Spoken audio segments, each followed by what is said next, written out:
Thank you for joining us now. Let's make sense of these stories. Charles Fakoha, IBrandTV analyst, joins us now. Thank you for joining us, Charles. Good morning. Good morning. Happy Salah. Thank you for having me on your show. Yes, thank you so much. Let's get started straight away.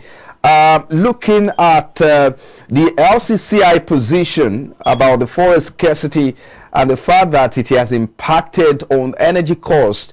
So talk to us, what's your position about this? It's no doubt that the forest crisis in the last 1 year in the country has created a lot of bottlenecks and setbacks in the economy.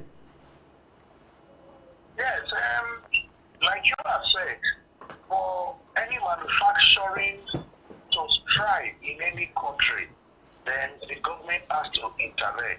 We've seen, like you have mentioned, forest scarcity, high inflation, rise in interest rates, high energy costs, and of course, the people that are to consume these products, their purchasing power has been weakened. So, and that is a problem for the manufacturing company. Now, for this to be addressed, like I have said, the government needs to intervene. But first of all, and most importantly, the government needs to tackle insecurity. Insecurity has been a problem all over the country. And when you have insecurity, of course, you cannot have any meaningful development. Manufacturing just be one aspect of a country's economic development. So the government has to create that enabling environment for manufacturers to strive, for manufacturing to be attractive to people, to young entrepreneurs, so that they can come into this space and produce, create that employment for themselves and for other youth. But if we continue to have these issues of high inflation, increase in interest rates, as we have been seeing recently, then of course we will not achieve our objective of trying to make Nigeria a production nation and not a consuming nation. If you look at government's intervention in some sectors of the economy in the last 7 years, we'll discover that it's more in the agricultural sector of the economy. But I think what Lcci is talking about is that we want to see more of that interventions, particularly in the manufacturing sector. So talk to us about how do you think the government has been addressing some of these needs and cause in the sector. Do you think they've been really listening to some of these stakeholders? Because it's one thing for these stakeholders to come up with calls or maybe suggestions. It's another thing for the government to also heed some of those calls as well.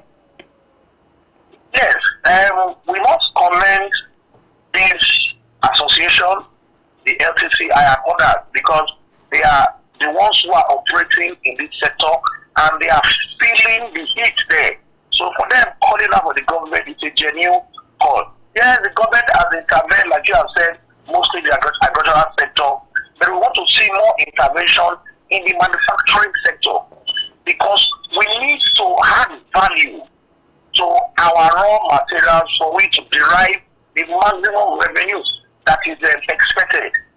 But the intervention of government has been over the last 7 to 8 years has not given us the desired result. That means the government has not been able to monitor its intervention programs. We have seen intervention to the SME, and what happens, those who are not even in that sector get the money they give to their cronies, politicians, and that's why we are saying that the unemployment rate is still going up. So the government has to be intentional, and the implementation of these programs has to be intentional also. We need to see that the actual people who do this manufacturing, whether it is in agriculture or any sector, are the ones who are benefiting from this government program. But what we see today, like we said sometime on this platform, people who are in this program are not even interested in this program. So, and that's why we thank the government for this the tech startup, because that is also a form of manufacturing. Those who are in it are the ones that are expected to get this intervention and improve on what they are doing. Let's move to the next story now, which talk about the capital flight and how international oil companies have moved about 21 billion US dollars to other countries in the last 7 years to 8 years now. Between 2014 and 2022, we've seen that these companies have moved about 21 billion dollars to other countries as a result of the challenging environment, the business challenging, the challenging business environment in Nigeria as well. So talk to us, what does this mean for the Nigerian economy? And secondly, in terms of revenue generation from oil taxes for the government?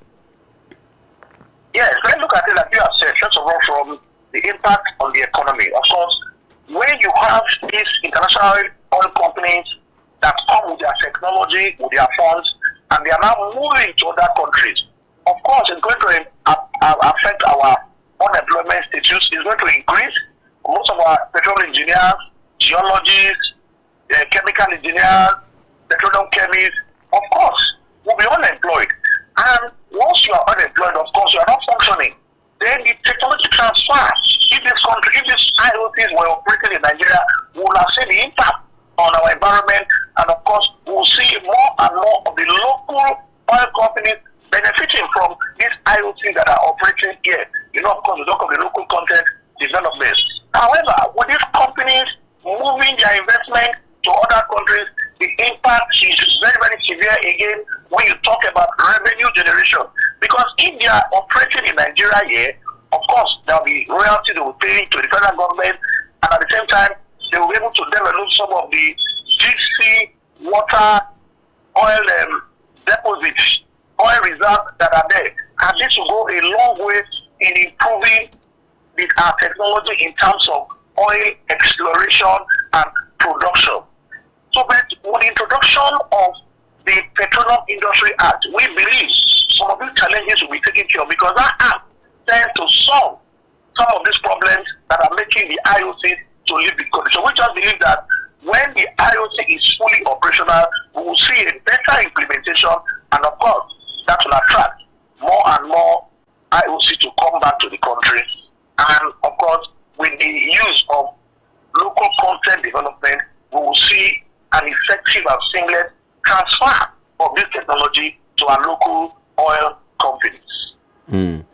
And also, let's also look at how we can begin to deploy the PIA, Petroleum Industry Act. That, of course, is still in the shelf at the moment, on the table, not yet properly explored.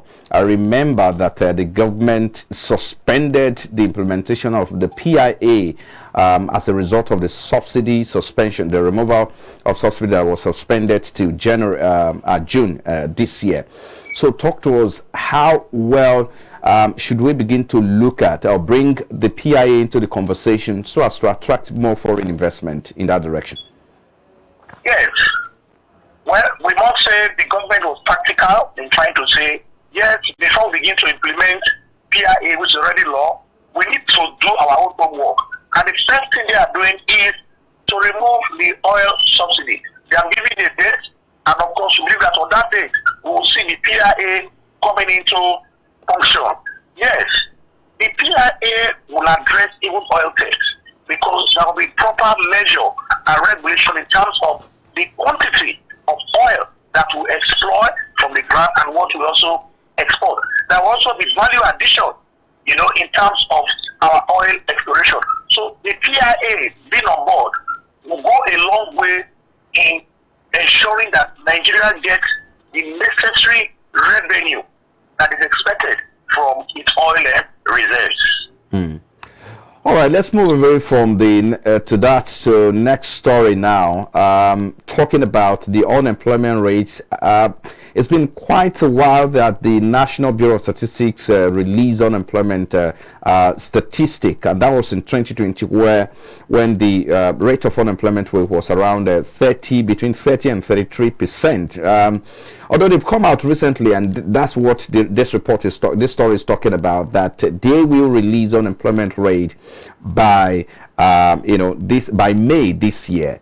So first, why do you think, in your own opinion, the NBS has not been able to release that figure? Because to many, that data is crucial. It's one of the economic indicator, very crucial to investors, businessmen who want to invest in Nigeria, for them to start using it as a metrics for investment. But looking at, so what's the implication of that for that delay? And secondly, why now? Okay, well, the implication for the delay, first of all, when you are doing a research, a survey like this, you need to ensure the quality of your data. And that's why I will also agree with the NBA that this delay, yes, that figure is very, very important. Like you said, the last time we were giving is about 33% or thereabout. But you also recall that we've also been told that over about 103 million Nigerians are multi-dimensional poverty. But this methodology they are going to use now to come out with this unemployment figure will be very, very realistic, very real. And that is why it is taking them time. That is, they're going to be using the Nigerian Labor Force survey data. And this is a strategic survey designed to collect and analyze labor market statistics for a country. So, the difficulties involved in collecting labor statistics, the data.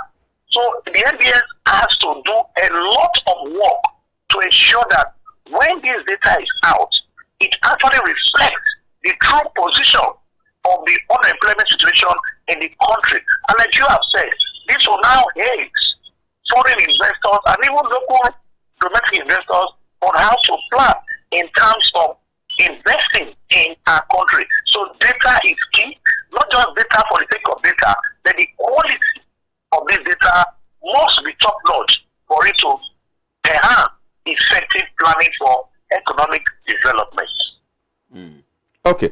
I would have asked one more question about that, what we should be looking at for critical data that we should start looking at, or what we should start looking at for, and how the government should get ready to start using that data. Because if you, at the moment, what the projection is that there are about over 70% youth population who are unemployed at the moment, and that's quite huge and quite alarming as well. So what should we be looking out for in that statistic by the time it is released in May? And how should the government, utilize that figure?